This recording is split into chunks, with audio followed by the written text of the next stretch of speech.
ఈసారి నిన్నెవరైనా ఆ ప్రశ్న అడిగితే నాకు నాన్నే లేరని చెప్పరా. జయ, ఏమిటి శాంతమ్మా, ఏమైంది? ఎందుకు అరిచావు? తప్పమ్మా. సుమంగళి ఎప్పుడు అలా మాట్లాడకూడదు. ఇంకెప్పుడు అలా అనుకో. నేను వినలేను.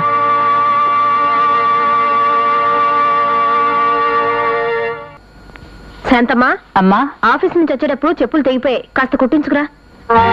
ఏమిటి అలా చూస్తున్నావు? ఈ పని తర్వాత చేయొచ్చులే, ముందు వెళ్ళరా. అలాగేనమ్మా.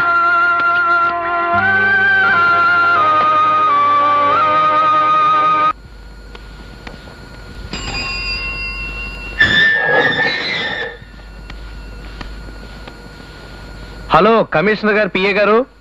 అయ్యి వీడుదంపుదాగా వీడు ఇక్కడికి వచ్చాడేమిటి?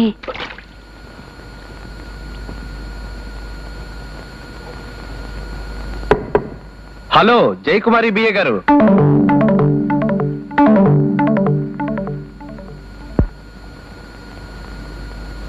ఇదేమిటో తెలుసా? విడాకుల పత్రం అయితే సంతోషిస్తాను. ఇవి విడాకులు కాదు, నీ మీద సాధించిన విజయం తాలూకు పేపర్స్. అర్థం కాలేదు? నువ్వేదో కమిషనర్ గారి పిఏని కదా అని చెప్పి నా మీద రిపోర్ట్ ఇచ్చి నా కాంట్రాక్ట్ క్యాన్సిల్ చేయించావు. కానీ ఈ సంవత్సరం మార్కెట్ కాంట్రాక్ట్ కూడా నాదే. ఇప్పుడే ఉంటావు. కాళ్ళు పట్టుకుని సంపాదించుకున్న దానికి పోజ్ అనవసరం అంటాను. కాళ్ళు పట్టుకున్నా వేళ్లు పట్టుకున్నా నీకు అనవసరం. విజయం సాధించానా లేదా ఈ విషయంలోనే కాదు, ఏ విషయంలోనైనా సరే నీ మీద విజయం నాదే. ఆ విషయం చెప్పడానికే వచ్చాను. మీకు కాంట్రాక్ట్ దక్కినంత సులభంగా నేను దక్కను. ఇక మీరు బయటకు వెళ్తే తలుపేసుకుంటాను.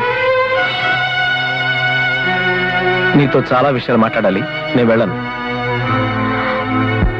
అంటే ఈయనే నా ప్రింటింగ్ మిషన్ అన్నమాట. శాంతమ్మా, ఆయన్ని బయటికి పంపించి తలుపేసాయి. అమ్మా, నీకే చెప్పేది, వెళ్ళు.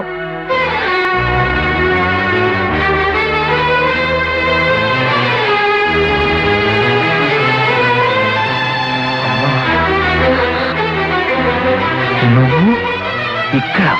అవునరా, నువ్వు చేసిన నిర్వాకానికి అత్తాకోడలుగా కలిసి ఉండే అదృష్టానికి ఎలాగో నోచుకోలేదు. కనీసం పని మనిషిగా చేరైనా మనవడికి కోడలకి సేవలు చేస్తూ నువ్వు చేసిన పాపానికి కొంచెమైనా ప్రాయశ్చిత్తం చేసుకున్నాను. పని మనిషిగా మారాను. నేనేం పాపం చేశానమ్మా? ఏం చేశావా? ప్రేమించి నా మాట ఎదిరించి మరీ పెళ్లి చేసుకున్నావే, అలాంటి పెళ్ళాన్ని ఎందుకు వదిలేసావురా? నేనేం ఆమెను వదిలేదు. కళ్ళు నెత్తికెక్కి ఆవిడే నన్ను వదిలేసింది. ఏరా, మగపట్టు పుట్టావు, ఆ మాట చెప్పడానికి సిగ్గులేదు? ఇందులో సిగ్గుపడాల్సిందే ఉందమ్మా. దుబారా చేయడం తప్పు అని చెప్పాను. డైలాగ్ మీద డైలాగ్ పెరిగింది. ఫైనల్ గా నా పెట్టి తీసి నా మొహం మీద కొట్టింది. అంటే నేనంటే ఇష్టం లేదనేగా. భర్తగా నాకు అంతకంటే అవమానం ఏముంటుంది? పెళ్ళాం కోపంలో తప్పు చేసిందే అనుకో, వెంటనే వెళ్ళిపోవడమేనా? ఒరే దద్దమ్మ, దాంపత్యం అంటే నీ పెళ్ళాన్ని నెల్లాడు తెచ్చే జీతము కాదు, సంవత్సరానికి ఒకసారి నువ్వు సంపాదించే కాంట్రాక్టు కాదు. అది జన్మ జన్మల బంధం రా. ఈ జన్మలో బంధం ఇలా ఏడ్చింది, ఇంకా జన్మ జన్మల బంధం. నువ్వు తొందరగా ఇంటికొచ్చేయి. కర్మ.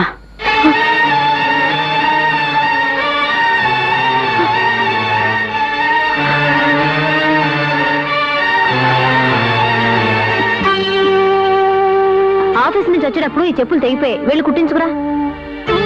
ఏమిటా పట్టడం? ఇంతకు ముందు అలవాట్లేదా? లేదమ్మా, ఇదే మొదటిసారి.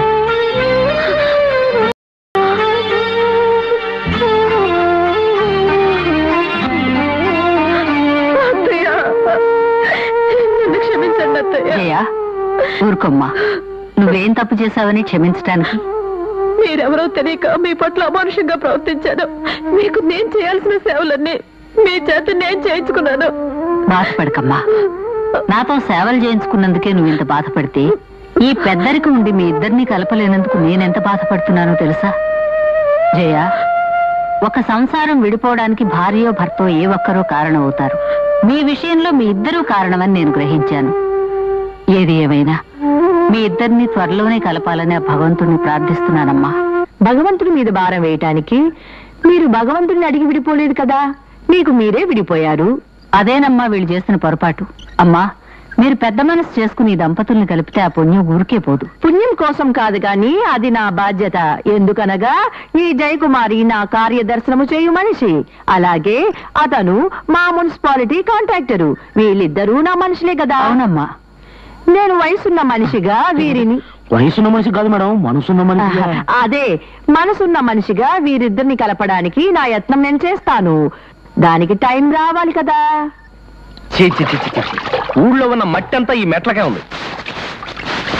ఏమిటి బావా మెట్లు నువ్వు కడుగుతున్నావు? నేను కాకపోతే నువ్వు కడుగుతావా? అసలు ఇంటి వనరుగా నువ్వే కడగాలి, కానీ నీ బాడీ బెండ్ కాదు కాబట్టి నేనే కడుక్కుంటున్నా. అసలు నువ్వెందుకు శ్రమపడ్డావు? రూపాయో 2 రూపాయలు పారేస్తే పని మనిషి కడుగుతుందిగా. రూపాయలే కాదు, ఎక్స్ట్రా ఇంకో పావలా ఇస్తే నా ఒళ్ళుతో సహా కడిగేస్తుంది. ఇదిగో రూపాయి అంటే మాటలా, 4 పావలాలు 100 పైసలు. మీ ఆడవాళ్ళంటేనే దుబారా ఎక్కువ. ఎవరి పని వాళ్ళు చేసుకుంటే ఒంటికి ఆరోగ్యం, ఇంటికి పొదుపు. అసలు గాంధీ గారు ఏం చెప్పారు? ఎవడి పని వాడు చేసుకోమని చెప్పారు. జై గాంధీ.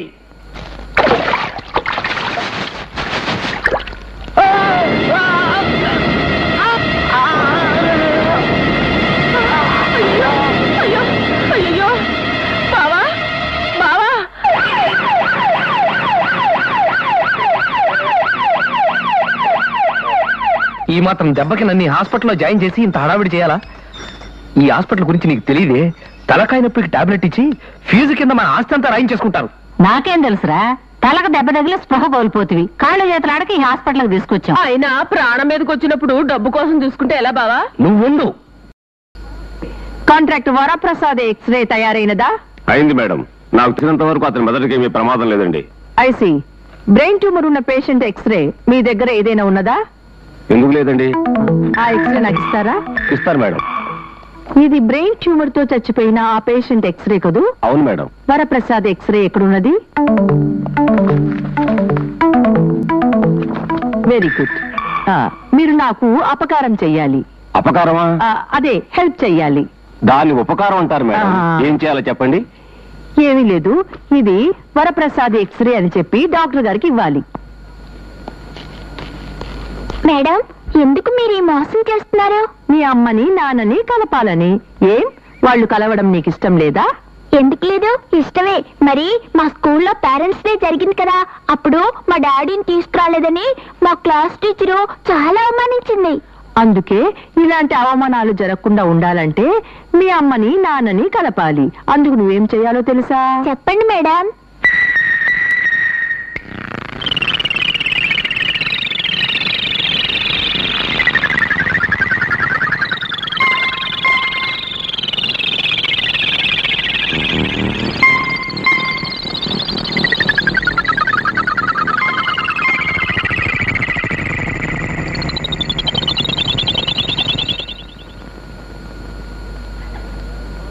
మీకు ఎలా చెప్పాలో నాకు అర్థం కావడం లేదు.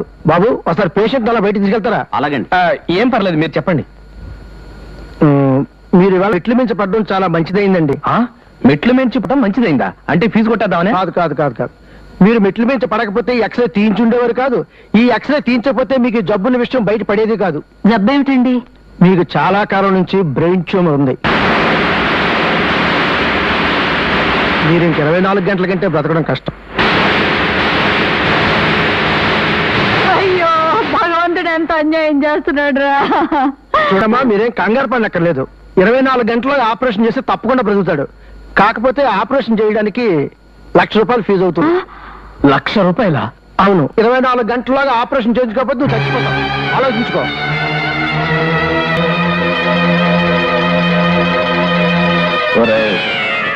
ఇప్పుడు నీ వయసు 25.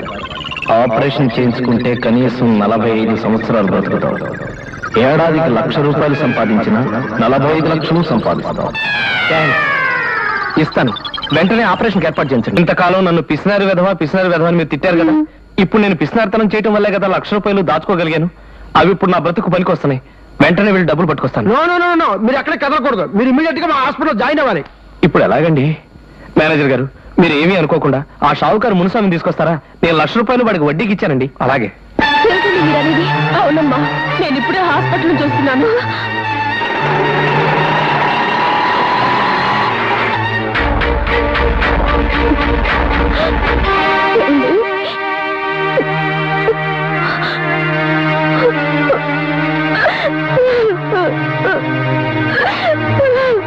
జయ, నువ్వేం దిగులు పడకమ్మా. ఆపరేషన్ చేస్తే భయం లేదని డాక్టర్ చెప్పారు. అసలు మీ దిష్టి తగలటం వల్లే నా 1,00,000 రూపాయలకి కాళ్ళు వచ్చాయి. కాళ్ళేం కర్మ, రెక్కలే వచ్చాయి. అంటే అంటే అతనే చెబుతాడు. ఇదేమిటి మునుసామిని తీసుకురమ్మంటే వాళ్ళ కొడుకుని తీసుకొచ్చారు? మా నాన్న చనిపోయాడండి.